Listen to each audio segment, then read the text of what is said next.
Life story channel में आपका स्वागत है।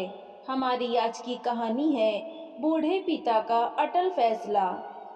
सुधीर वर्मा जी जो अपनी नौकरी से रिटायर्ड हैं और उनकी पत्नी हमारी ही सोसाइटी में रहते हैं। कुछ मकान छोड़कर उनका 2 मंजिला मकान है।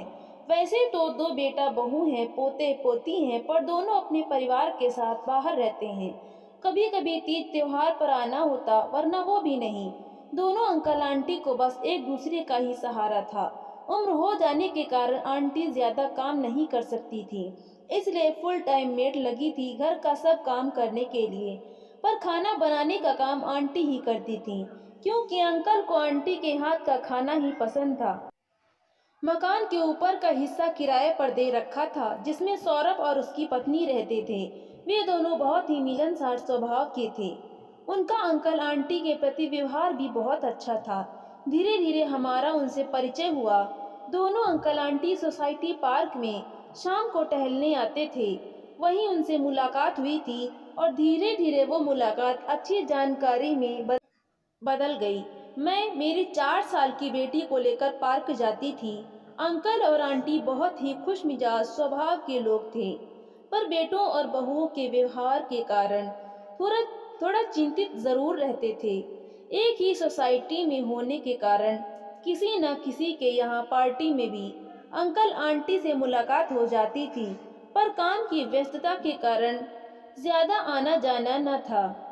एक दिन जब मैं अपनी बेटी को स्कूल से लेकर लौटी तो पता चला कि आंटी की हालत बहुत खराब है।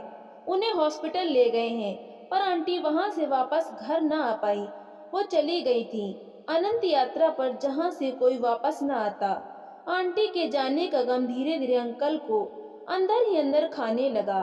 उनके बेटे बहू आए थे, अंतिम क्रियाकर्म कर के बाद वापस चले गए थे।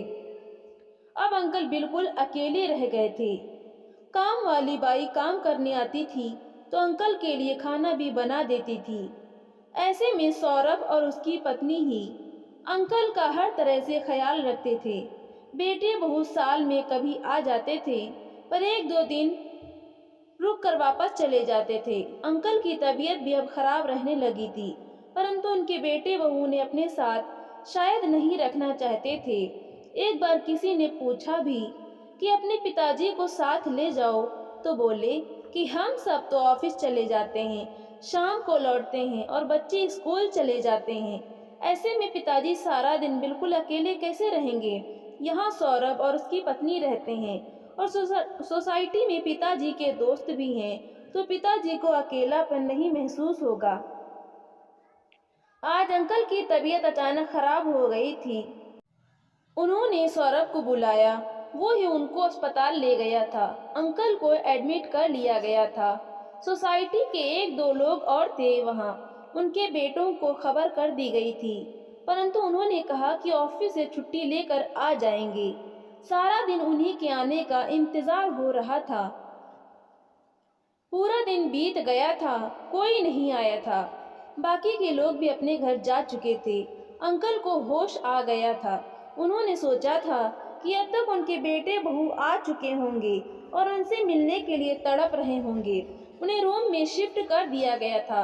रूम में आने पर वहां केवल सौरभ को देख उन्होंने इशारे से बेटी के बारे में पूछा, तो सौरभ ने बताया कि उनको तत्काल खबर कर दी थी, आते ही होंगे। अंकल निराश हो गए। उन्होंने आंखें बंद कर लीं। आंसू उनके गाल पर ढुलक आए थे।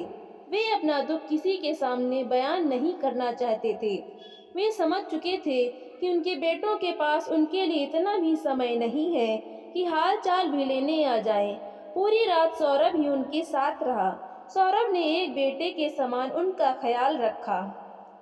दूसरे दिन छोटे बेटे रवि का फोन आया कि उन लोगों को ऑफिस से छुट्टी नहीं मिली और बड़े भाई भाभी बाहर घूमने गए हैं, क्योंकि इनकी बेटी का जन्मदिन है। तो प्लीज पिताजी का ध्यान रख लें। अस्पताल का बिल वो ऑनलाइन पेमेंट कर देगा। छुट्टी मिलते ही वो सब घर आएंगे। तीसरे दिन अंकल डिस्चार्ज होकर घर आ गए थे। दोनों लोग उनका हर तरह से ध्यान रखे थे। सौरभ ने अपने ऑफिस से 4 दिन की छुट्टी ली थी। उसके बाद उसे ऑफिस जाना था। उसने व उसकी पत्नी ने अंकल का भरपूर ध्यान रखा था।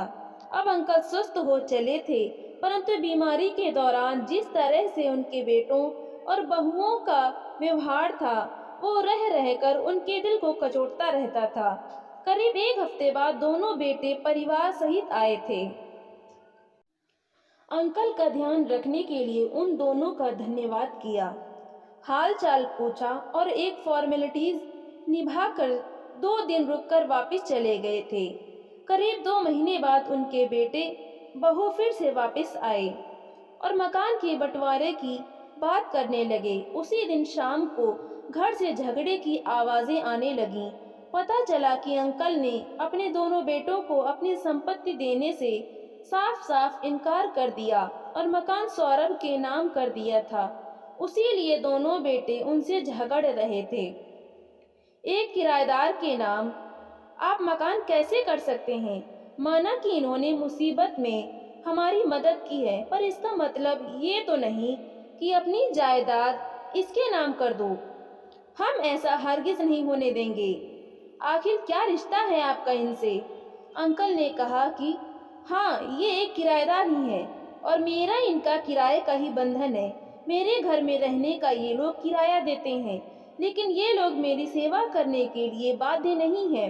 फिर भी कोई रिश्ते का बंधन न होते हुए भी इन दोनों ने मेरा इतना ख्याल रखा। जिस समय मुझे मेरे बेटों की जरूरत थी, उस समय सिर्फ ये लोग मेरे साथ खड़े थे।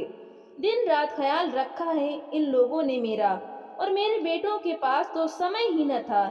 मेरे सुख दुख में सिर्फ मेरे किराएदारों ने मेरी मदद की है, इसलिए मैंने ये मकान इनके नाम कर दिया है। जब तक मैं जीवित हूँ ये दोनों यहीं रहेंगे और मेरे मरने के बाद ये मकान इनका होगा। दोनों बेटों के पास कोई जवाब न था और गुस्से में दोनों वहां से चले गए। हमें अपने माँ बाप और बड़े बुजुर्गों का उनके बुढ़ापे में ख्याल रखना चाहिए। उन्हें हमारे प्यार की ज़रूरत अधिक है। अब हमारे बुजुर्ग भी हमारे बच्चों की तरह हो गए हैं। अपने बच्चों की तरह उनका ध्यान दिल से रखें, तभी उनकी आत्मा आपको दिल से आशीर्वाद देगी। क्यों बोझ हो जाते हैं वो झुके हुए कंधे, जिन पर चढ़कर कभी तुम दुनिया देखा करते थे। तो दोस्तों, आपको ये कहानी कैसी लगी? लाइक करें, ज़्यादा से ज़्यादा शेयर करें, कमेंट करके हमें ज़रूर बताएं और चैनल को सब्सक्राइब करना बिल्कुल भी ना भूलें। तो मिलते हैं हम अगली नई कहानी के साथ। बहुत बहुत धन्यवाद।